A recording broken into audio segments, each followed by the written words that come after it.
தொலைபேசி வாயிலாக இணைகிறார் அரசியல் விமர்சகர் திரு பொன்ராஜ். வணக்கம் திரு பொன்ராஜ். வணக்கம். வணக்கம். இப்போ விஜய் வீடியோ வெளியிட்டிருக்கிறாரு. என்னுடைய மனது ரொம்ப வேதனையோடு இருக்குன்னு தொடங்கி சில குற்றச்சாட்டுகள், முதல்வருக்கு நேரடி கேள்விகள், என்னுடைய அரசியல் பயணம் வலிமையாக தொடருங்கிற வரைக்கும் பேசியிருக்கிறார். ஒட்டுமொத்தமாக இந்த கருத்துக்களை எல்லாம் எப்படி புரிஞ்சுக்கலாம்? 41 பேர் அங்க மரணமடைந்திருக்கிறார்கள். மரணமடைந்த போது களத்தில் நிற்காமல் சென்றவர் எப்படி தலைவருக்குரிய பண்புடன் என்றோடு இருக்க முடியும்? 41 பேர் மரணமடைந்திருக்கிற போது களத்தில் நின்று அந்த மக்களோடு மக்களாக இருந்து உதவி செய்திருந்தார் என்றால் அவர் இப்பொழுது தலைவன் என்று சொல்வதும் அவர் அரசியலும் நாம் ஏற்றுக்கொள்ளக்கூடியதாக இருக்கும். களத்திலே இல்லாமல் ஓடியவன் எப்படி தலைவனாக முடியும்? எனவே அவர் இப்ப 2-3 ஆண்டுகளுக்கு பிறகு பேசுவது என்பதே அவர் சரியான தலைவர்களுக்குரிய பண்புலன்களோடு இல்லை என்பதுதான் வெளிப்படையாக விளங்கும். திட்டமிடுதலில் தொடங்கி அவர் வருகை தாமதமாக வந்தது.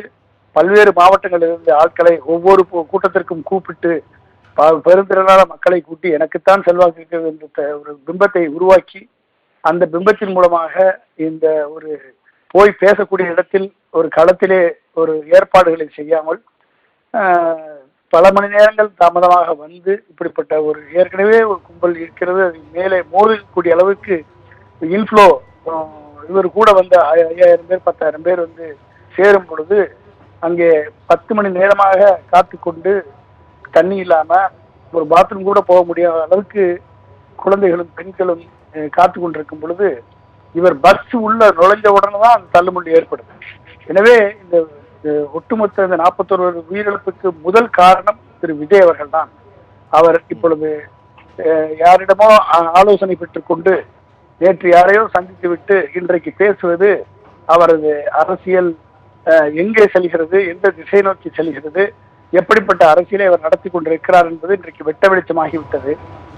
நீங்க யாரையும் சந்திச்சுட்டுங்கிறீங்க, நான் உடச்சே கேட்கிறேன். இப்ப நேத்துல இருந்து திரு குருமூர்த்தியை பார்த்து ஆலோசனை நடக்குது அப்படிங்கிற விஷயம் வருது. ஆனா குருமூர்த்தியே அதை மறுத்துக்கிட்டு தான் இருக்கிறாரு. அதை கடந்து உங்களுக்கு இன்னும் அந்த சந்தேகம் இருக்கா? அவர் நேரடியா என்ன எது வேணாலும் செய்யுங்க, கட்சிக்காரங்களை எதுவும் செய்யாதீங்கன்னு சிஎம் பார்த்து சொல்லக்கூடிய அந்த விஷயமும் இருக்கு. எப்படி புரிஞ்சுக்கலாம்? இவர் என்ன வேணாலும் செய்யுங்க, கட்சிக்காரங்களை செய்யாதீங்கன்னா இவர் இத்தனை இழப்புகளுக்கும் உயிரிழப்புக்கும் யார் பொறுப்பேற்பது? இவரும் இவரோடு கூட இருந்து இதுக்கு பிளான் பண்ண பொதுச் செயலாளர் மற்ற மூத்த நிர்வாகிகள் தானே இதற்கு பொறுப்பேற்க வேண்டும். அப்ப இந்த பொறுப்பிலிருந்து இவர் எப்படி தப்பிக்க முடியும்? இத்தனைக்கும் காரணமாக இருந்தது இவரது அரசியல் வெறி, இவரது கூட்டத்தை காண்பிக்க வேண்டும் என்ற ஊடக வெறி. இதுதானே காரணமாக அமைந்திருக்கிறது இத்தனை உதவிகள் போவதற்கு.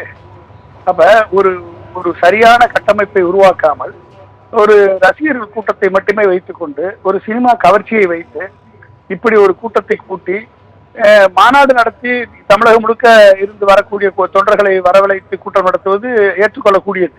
ஆனால் ஒவ்வொரு ஊருக்கும் போகிறப்ப பக்கத்தில் இருக்கக்கூடிய 4 மாவட்டங்கள் 5 மாவட்டங்கள் இருந்து தொண்டர்களை எதற்காக அழைக்க வேண்டும்? எதற்காக குறித்த நேரத்துக்கு செல்ல முடியவில்லை உங்களால்?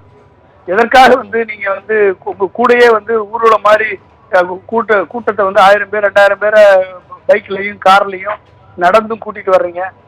அப்ப இத்தனையும் இருக்கும் பொழுது ஏற்கனவே கூடியிருக்கக்கூடிய கூட்டங்களை சேரும் பொழுது இந்த தள்ளுமுழுதல் ஏற்படுவது இயற்கை தானே. அப்ப உங்க கண்ணு முன்னாடியே இத்தனை பேர் கீழே விடுகிறார் என்று சொன்னால் களத்தில் இருந்து நீங்கள் அந்த கரூர் ஆஸ்பத்திரியில போய் இருந்துல நீங்க பார்த்திருக்கணும். எதற்கு ஓடினீர்கள்? எதற்காக ஓடினீர்கள்? 30 பேர் இறந்து விட்டார் என்று கேட்கும் பொழுது நிருபர்கள் கேட்கும் பொழுது இந்த வார்த்தையை சொல்லியிருக்கலாம்ல, எனக்கு மனது வலிக்கிறது, என்னால இருந்தா முடியாதுன்னு சொல்லியிருக்கலாம்ல. 3 நாள் கழித்து யாரிடமோ நேற்று போய் நீங்க குருமூர்த்தியை பார்க்கவில்லை என்று இவர் சொல்லுவாரு. இதை நம்புவதற்கு மற்றவர்கள் என்ன? குருமூர்த்தி என்றைக்கு உண்மையை சொல்லியிருக்கிறார்? அன்றைக்கு நடந்து அவர்களை பார்த்து அங்கே போய் ஆலோசனை பெற்று இனி விஜயனுடைய அரசியல் பயணம் எப்படி என்பதை நம்ம பார்க்கத்தான் போறோம். எப்படிப்பட்ட பயணம் என்று. எனவே இது விஜய் எந்த திசையை நோக்கி சென்று கொண்டிருக்கிறார், எப்படி செல்கிறார், அவர் தவறான நபர்களால் வழிநடத்தப்படுகிறார், அவரை முட்டுச்சந்திற்கு கொண்டு நிறுத்தி விட்டார்கள் என்பதை அவர் உணரவில்லை என்று சொன்னால் அவரது அரசியல் பயணம் மிகவும் ஆபத்தான பயணமாக இருக்கும்.